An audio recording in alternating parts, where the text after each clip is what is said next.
자, 우리 23장 내용을 보면 총회에 들어가지 못하는 사람들이 나옵니다.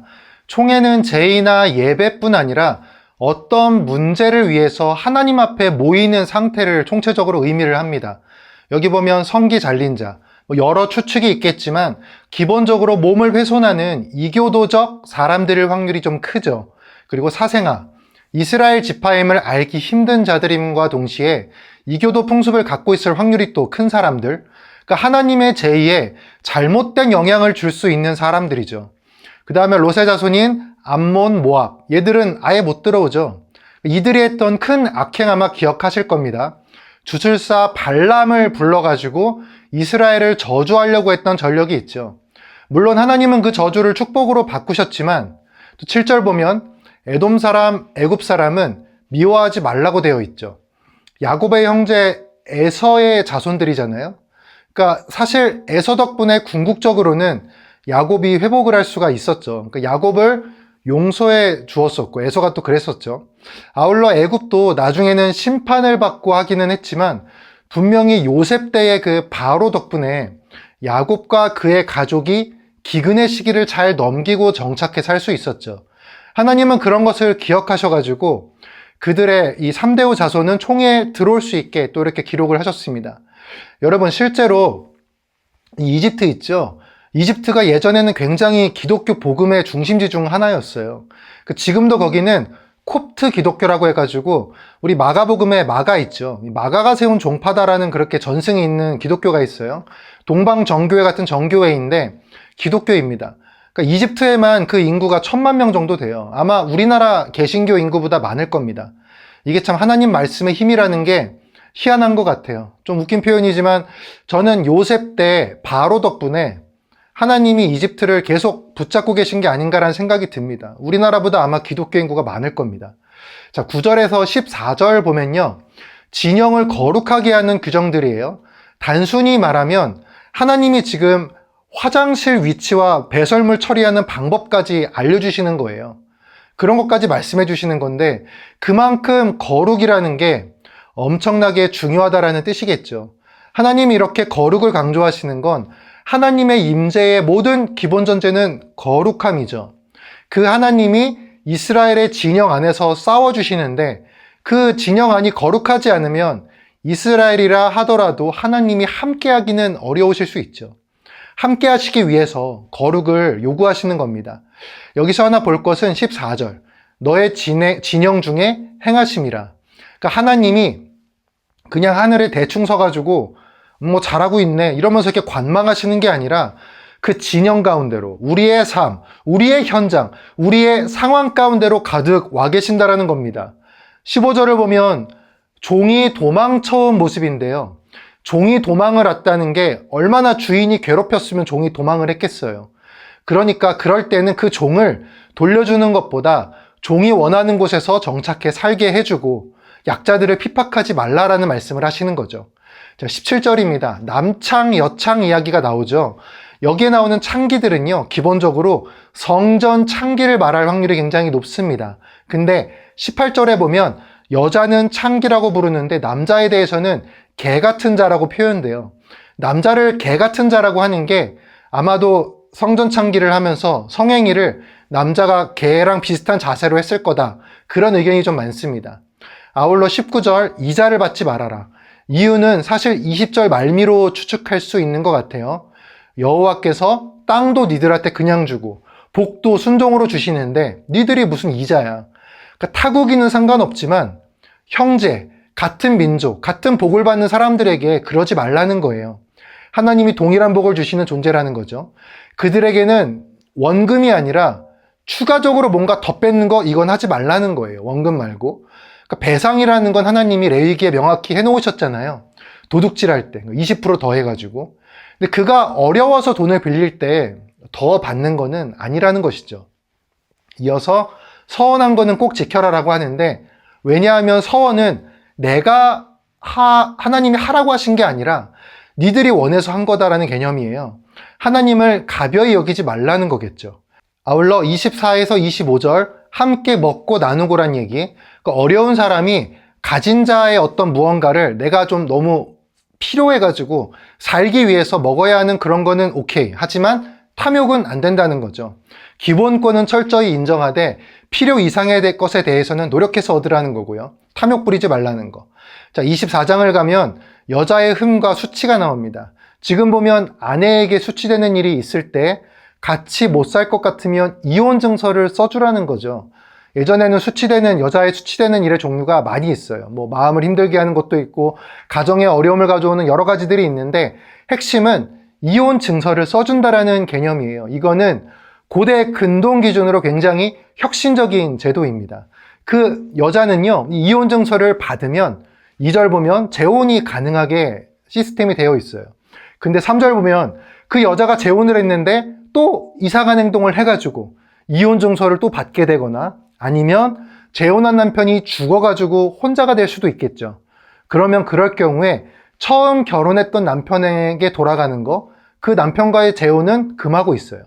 이거는 기본적으로 한 남자와 한 여자가 만나는 하나님의 기준을 인간이 깨고 그 자체로 굉장히 불순종한 거죠. 그것을 인간의 마음대로 인간의 사정으로 되돌리지 않겠다라는 측면도 있고요. 또 쉽게 이혼했다가 다시 오고 또 싫어지면 갔다가 다시 오고 약간 이런 종류의 경솔한 이혼 행동을 방지하는 목적도 있을 겁니다. 그 당시에는 또 결혼할 때 결혼 지참금을 주는데 이혼을 하면 그거를 돌려주는 개념이 있었어요. 그러다 보니까 남자가 그 돌려줬던 돈 다시 받으려고 이혼하고 재혼해서 잘 사는 그 여자한테 나쁜 짓 할 수도 있는 거죠. 어떤 그런 안정을 위한 장치도 마련해 주신 것 같다는 생각이 듭니다. 자, 5절 보면 결혼하면은 전쟁하러 오지 말라는 거예요. 이전 시간에도 봤지만 하나님의 전쟁과는 명확합니다. 제발 좀 하나님 이런 거예요. 내가 누군지 좀 알아라, 이 먼지 같은 놈들아. 내가 마음만 가지면 니들 다 없앨 수도 있어. 그러니까 사람의 수나 무기 생각 말고 내 말만 들어. 싸움은 내가 하는 거야. 이게 뭐냐면요, 전쟁에서 이기는 건 하나님이 하시면 돼요.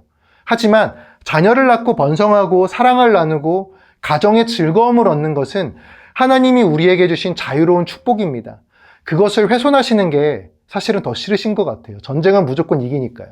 자, 5절 보면 집에 있으면서 아내를 즐겁게 하라고 하죠. 하나님 앞에 가정의 즐거운 모습이 정말 중요한 겁니다.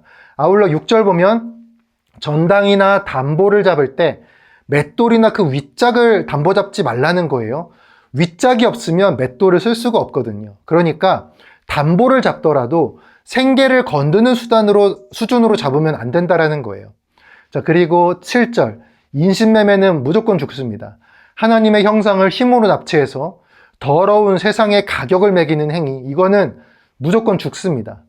그리고 8절, 9절, 미리암 얘기를 하시면서 나병, 그러니까 악성 피부병을 포함하는 개념인데요. 미리암이 모세한테 대들다가 나병에 걸렸었죠. 그러니까 누구든 하나님께 그런 행동을 하면 그런 병에 걸릴 수 있음을 말씀하시는 거죠. 더 핵심은 뭐냐면 내가 가르친 대로 다 힘써 행하면 그 병에서 나을 수 있다라는 점입니다. 자, 이어나오는 거는 뭔가를 구워줄 때 전당물을 잡지 말라는 거예요. 그러니까 채무자의 기본 권리를 철저히 보장해 주라는 것이죠. 객과 나그네, 발붙일 곳 없는 사람들을 또 학대하지 말라고 말씀하시고, 임금, 노동자의 임금을 제때 주어라고 말씀하시고, 그러니까 약자에 대한 철저한 보호를 계속 말씀하고 계신 거죠. 그러니까 하나님은 물질의 중요성을 아시는 분이에요, 여러분.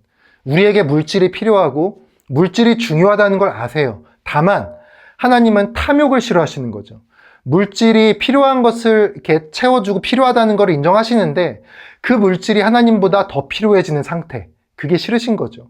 그러니까 여러분, 돈 벌고 저축하고 열심히 하는 거 하나님 다 인정하십니다. 열심히 하십시오. 당연히 그러셔야 돼요. 근데 탐욕으로 공의를 해치면서 모으지 말라는 거예요. 아울러 모은 물질이 하나님보다 중요해지지 말라는 거죠. 자, 16절 보면 하나님에겐 연자제가 없다. 계속 말했던 거죠. 그리고 19절 이하를 보면 곡식을 베고서 과일을 수확하고 뭐 이런 것들 있죠. 할 때 남겨두라는 거예요. 다 가져가지 말고. 그 전제는 이거겠죠. 하나님이 남겨도 니들이 충분할 만큼 주신다. 그러니까 가난하고 발붙일 없는 사람들이 너의 땅에 잠시 발을 붙이려고 할 때 그에게 먹을 것과 쉴 것을 주라는 것이죠. 이유는 늘 같습니다. 22절, 네가 한때 그런 종이었잖아. 기억해. 이런 수확물을 준 내가 니들을 구했으니까 내가 너희에게 한 것을 너희도 다른 사람에게 하여라. 그러니까 부모의 행동을 따라하는 게 자녀잖아요. 자녀됨을 보이기를 바라시는 것 같아요. 확실히 하나님의 자녀됨이라는 거는요, 성경을 암송하는 거기에 있는 것이 아니라 암송한 것을 실천하는 것으로 나아감에 있는 것인 것 같습니다. 자, 25장을 보겠습니다.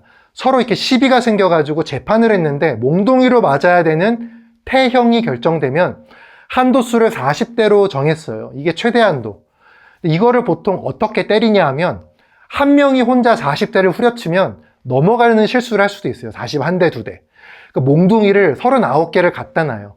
이게 혹시 실수로 40 넘어가면 안 되니까 40개 밑으로 몽둥이 갖다 놓고 하나씩 집어서 패는 거예요.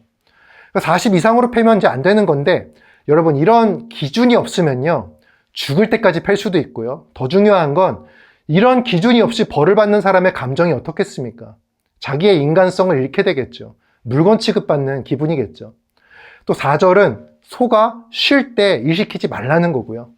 5절 이하를 보면 계대 결혼이라는 거예요. 그러니까 이때 근동 문화에서 있었던 문화인데요. 형제의 아내가 죽고 아들이 없을 경우가 있겠죠. 그러면은 그 형제의 이름을, 죽은 형제의 이름을 이어가게 하기 위해서 과부가 된 그 여인을 다른 형제가 아내로 맞이하게 하는 게 의무예요. 그리고 아내로 맞이해서 낳은 첫째 아들이 죽은 형제의 이름을 잇게 되는 것이죠. 근데 만약에 살아있는 그 형제가 나는 그런 의무 이행 못할 것 같아, 절대 못해, 이런 상태가 인정이 되면 그 성읍의 장로들이 다 모입니다. 그래서 그 과부된 여자가 거기로 와가지고 그 남자 신발 벗겨서 얼굴에 침 뱉고 아우 이기적인 놈, 이놈 좀 보세요 이러면서 수치를 줘요. 거기엔 별명도 붙어요. 신벗김 받은 자의 집. 그러니까 낙인 찍히는 대가를 치르게 하는 거예요. 이거를 엄히 다루는 게, 이게 그 남자한테는 좀 싫은 일이 될 수는 있겠지만 당대 문화 기준에서 그 여자에게는 이렇게 후대를 못 잇는 거는 절망 중에 절망, 저주 같은 거거든요. 그래서 지금하고는 좀 다른 겁니다. 자, 11절 보면 남편 둘이 싸워요. 근데 한쪽 아내가 우리 남편이 질 것 같으니까 너무 열받아가지고 다른 쪽 남편의 음낭, 성기 쪽을 꽉 잡은 거예요. 그럴 경우에 손을 자르라고 하죠. 일단 거기가 심하게 상하면 지금과 다르게 뭐 재생수술 이런 거 못 하잖아요. 이거보다 중요한 거는 앞서 계대결혼 제도가 앞에 나온 걸 보셔도 알겠지만 당대 기준에서 후대를 못 잇게 만드는 거는 엄청난 일인 거예요. 그래서 한마디 더 붙이죠, 뒤에다가. 그 여자 손 자르는 거를 불쌍히 여기지 마라. 왜냐하면요, 여러분 생각해보면요, 자기 남편을 도울 다른 방법이 많아요. 근데 생육하고 번성할 성기를 훼손시키는 건 옳지 않다라는 거죠. 자, 13절 보면 두 종류의 추가 나옵니다. 속이지 말라는 거예요. 돈 벌 때 정당하게 벌어야 된다는 거예요. 핵심은 주머니라는 표현 같아요. 주머니에 우리는 숨기잖아요, 몰래. 하나님 다 아신다는 거예요. 속이고 갑질할 의도가 뭐든지 간에 하나님은 안 속아요. 사람은 속더라도. 가증하게 여긴다시는 거예요. 자, 17절 아말렉을 기억해라. 아말렉은 출애굽 초반 때 이스라엘이 약하고 지치고 여전히 노예적일 때 그들을 공격했던 놈들이에요. 그들이 했던 일을 니들이 기억하라는 건데, 이거 좀 반대로 생각하면요, 너희들이 그 땅에 들어가서 그런 존재가 되지 않게 조심하라는 것도 되죠. 약해 보이는 사람 털어먹는 거, 하나님은 절대 그거 용서 안 하십니다. 자, 26장 넘어가면요, 그 땅에 들어가게 되었을 때 우리가 얼마만큼의 소산을 하나님께 바쳐야 하나에 대한 게 나오는데요. 우선 2절 보면 하나님이 택하신 곳으로 그 소산을 일단 가지고 가야 돼요. 그러니까 하나님께 드리는 것은요, 아무 데서나 내 맘대로 드리는 게 아니에요. 그리고 3절 헌금 기도 같은 건데, 드리기 전에 기도죠. 근데 우리가 헌금 드리기 전에 기도할 때 온전히 3절처럼 하는 경우가 많은가요? 보통은 내 소원을 나중엔 더 많이 담게 되죠. 근데 3절 보면 소산물을 드리기 전에 하는 기도는요, 온전히 이 모든 게 하나님으로부터 나온 것을 인정하는 기도로 채워지는 거예요. 그리고 그것을 제단에 놓죠. 그리고 그 후에 이런 기도를 올립니다. 한때는 우리가 이런 소산을 얻을 수 없는 자였으나 하나님의 긍휼과 도우심으로 이 소산을 얻게 되었습니다. 그리고 10절 그 소산의 만물, 첫 번째 거, 그거를 하나님께 드리며 경배합니다. 우리 알죠? 첫 번째는 나머지를 다 인정한다는 거. 11절 함께 즐거워합니다. 12절 그리고 셋째 해에 드리는 거. 이거는 언급드렸던 내용이죠. 3년 중에서 셋째 해는 정한 곳에 가져와서 드리는 게 아니라 내가 사는 성읍에다 쌓아두고 레위인과 어려운 자들을 위해서 함께 사용해라. 14절, 이 성물을 제가 부정하지 않게 하나님 말씀대로 했고 죽은 자를 위해 떼어두는 이교도 같은 짓 안 했고요. 하나님이 알려주신 대로 하나님께 드리고 그것을 이웃과 나누고 어려운 자를 위해서 나누었습니다. 잊지 않고 하나님 말씀을 내가 행했습니다. 이런 거를 다 하나님께 고백하고 행한 다음에 나오는 말이 15절 복을 내려주세요예요. 그러니까 여러분 헌금하실 때요 반드시 기억하셨으면 좋겠어요. 드리기 전에 내 소원이 아니라 주님 우리 마음 다 아시거든요. 주신 하나님께, 이거를 주신 하나님께 온전히 기도드리고 드린 제물이 하나님과 이웃, 어려운 자들의 기쁨이 되기를 또 소망하고요. 아울러 드린 후에는 내가 이거를 드릴 수도 없었던 그 힘들었던 때를 기억하면서 지금의 기회에 크든 작든 드릴 수 있는 상태를 만들어주신 하나님께 감사하는 거. 그것이 복을 빌기 전 해야 될, 우리가 고백해야 될 마음일 것입니다. 자, 그리고 16절, 최고의 문장이죠. 마음을 다하고 뜻을 다하여 지켜서 행해라. 그러니까 이게 여러분, 하나님을 이렇게 떠올릴 때 있죠. 아련하게 옛사랑 떠올리듯이 아지랑이처럼 피어오르는 감성 같은 게 아니에요. 하나님은 옛사랑이 아니라 지금 내 앞에 계신 영원하신 사랑이세요. 그러니까 아지랑이처럼 추억하는 게 아니고요. 내 앞에 계신 분의 말씀을 듣고 실천하고 회개하고 기도하는 게 중요한 거예요. 이런 객관적인 순종과 성찰의 자세가 중요한 거예요. 하나님은요, 결코 여러분에게요, 슬픈 노래 들으면서 옛사랑처럼 나를 추억하라고 하지 않으세요. 그런 식으로 말씀하지 않으세요. 눈앞에 있는 현실적 사랑이니까 마음과 뜻을 다해서 지켜서 행하라고 하세요. 그 후에 감정이 들어가야겠죠. 그게 하나님을 대하는, 하나님을 하나님으로 대하는 올바른 자세입니다. 27장 보겠습니다.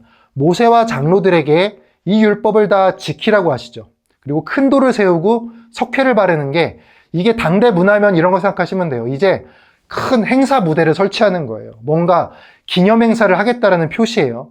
가나안에 들어가면 에발산에 이 돌을 세우고 석회를 바르라고 돼 있죠.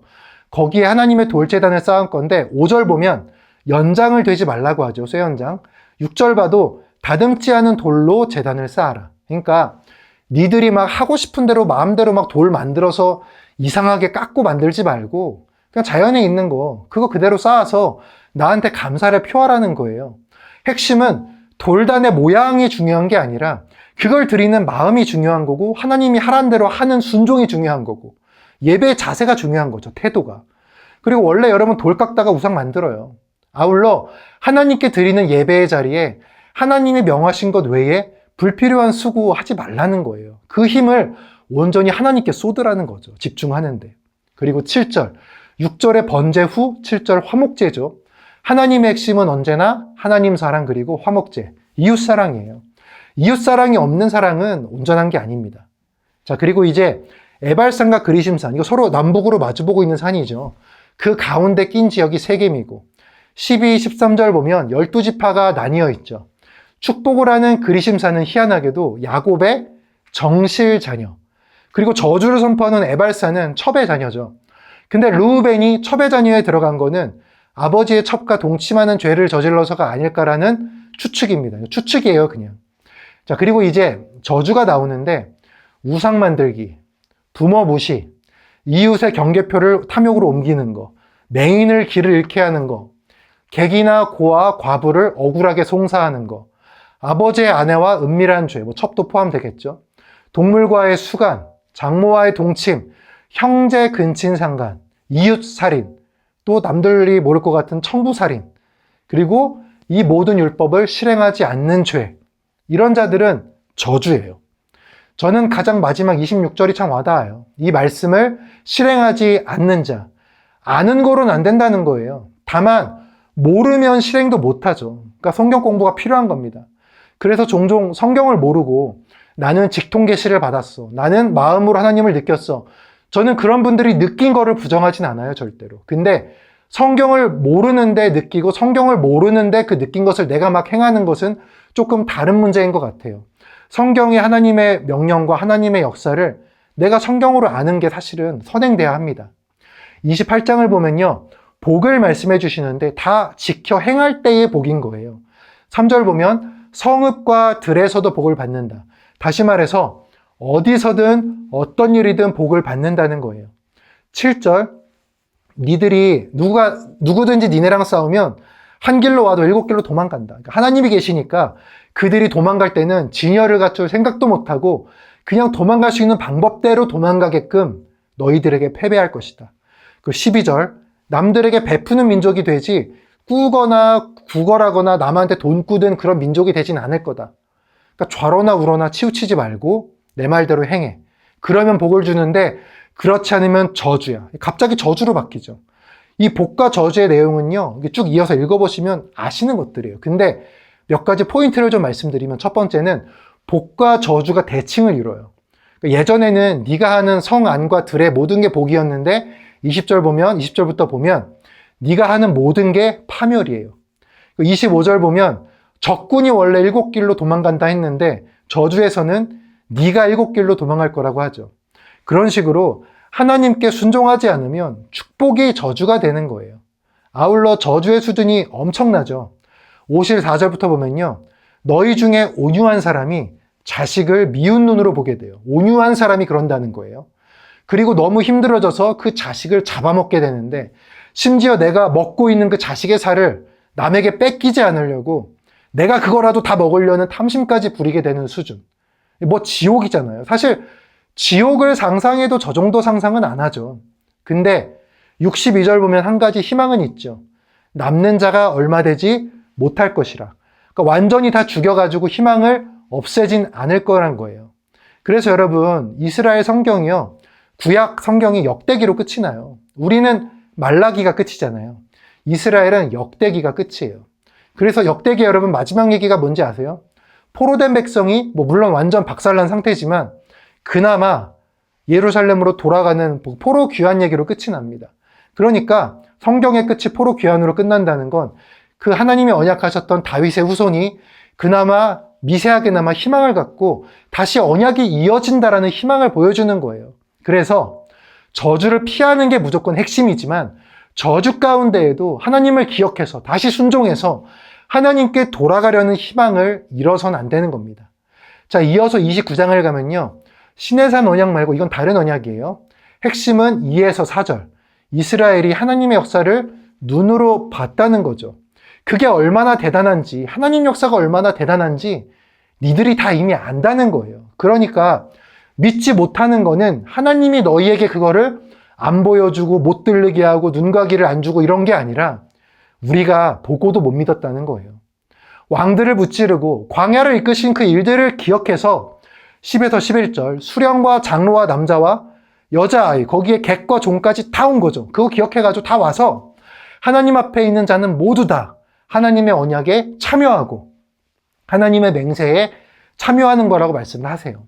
아울러 14에서 15절 이 맹세가 너희뿐 아니라 지금 여기 있지 아니하는 자에게도 해당된다. 후손들을 말하는 거예요. 그러니까 하나님이 마치 이스라엘만의 신으로 생각하는 게 얼마나 어리석고 성경을 모르는 건지 알게 하는 대목이에요.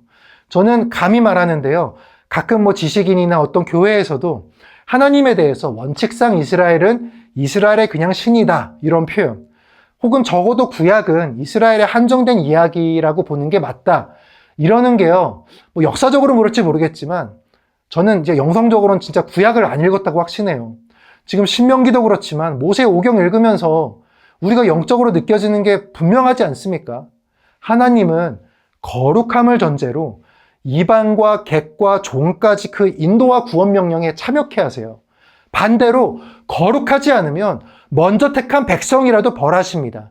그러니까 지역의 특정신, 다신론이 진리이던 시대에 이런 기록이 있는 건요. 하나님의 말씀이 아니고는 설명할 수 없는 겁니다. 자, 18절 이하부터 보면요. 걱정의 말이에요. 그러니까 이스라엘 백성들이 말씀을 어긴 전례가 워낙 많으니까 우상 섬기게 되고 그래서 이제 보면 18절 보면 마음에서 독초와 쑥의 뿌리가 생긴다고 하죠. 자기도 모르는 사이에 우상에 대한 뿌리가 내리게 돼요. 19절 지금 그렇게 되면은 저주에 처해 있는데 상황인식 전혀 못하고 나는 괜찮을 거야. 세상과 민족이 저주 가운데 있는데 나만 안전하면 되지 뭐. 나는 복을 빌 거야. 나만 괜찮으면 돼. 나는 평안하면 돼. 나는 평안한데 그런 자들은 진짜 저주에 처한다는 거예요. 주변 사람들로부터요, 그 민족이 그러다 보면 어쩌다가 하나님 믿는 자들이 적골이 됐느냐, 이런 조롱받게 된다는 거예요.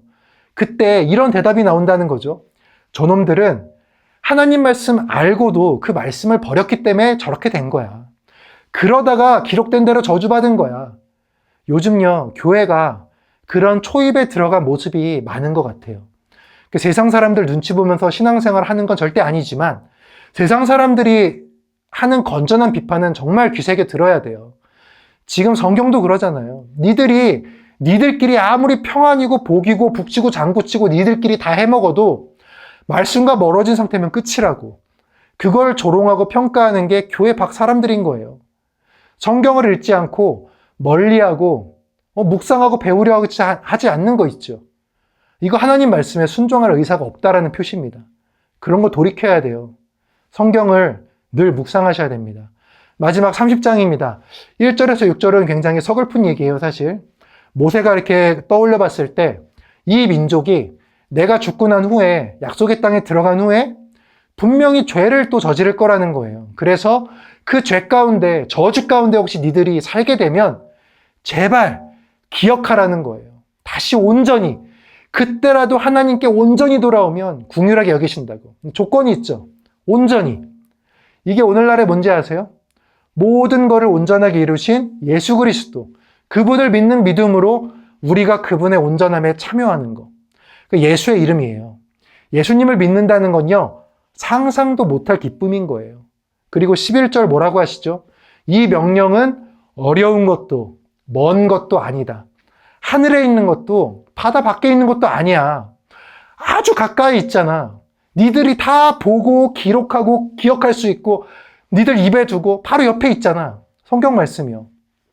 언제든 하나님 말씀, 하나님 뜻 확인할 수 있으니까 지키라는 거예요. 그리고 마지막 메시지 19절과 보면 하나님의 선과 복, 생명을 택하라고 되어 있죠. 근데 그걸 선택한다는 게 어떤 의미죠? 20절 보면은 하나님을 사랑하고 청종하고 의지하는 것이라고 해요.